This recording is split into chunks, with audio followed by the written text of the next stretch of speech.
Mga katombi, tayo ho ay walang magawa ngayon, magpaprank tayo. So may naisip ako, ahas prank, yan may ahas tayo. Itatali ko muna siya dito sa ulo. Magsisipagdatingan ako ngayon ang aking mga kapatid at si Pauline, girlfriend ko. Ilalagay natin sa pintuan, tara. Pareho naka-set up na. Maganda-gandang prank dito. Hihimatayan dito si Pauline. Takot ho yun sa mga garis. Hindi na yata ako, parating na. Itas na ako.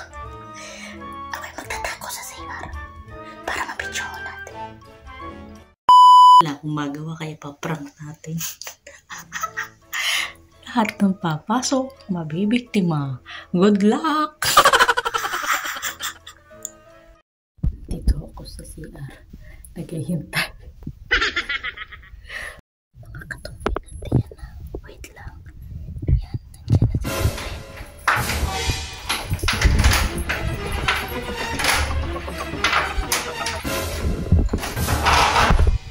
Ay, puta!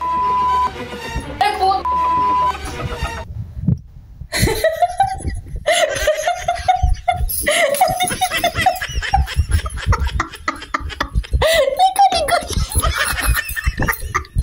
Ayan mga katombe, pangalawa na tayong biktima.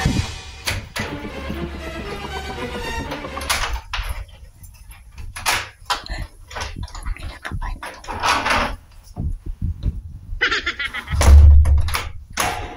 Ay! Ay! Ay!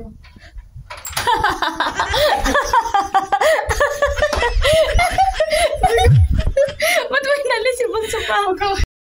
Mga katombi, biktima number 3. Si Bunso, nandiyan na ho. Uy, nandiyan na si Bunso. Biktima number 3. Lagot ka?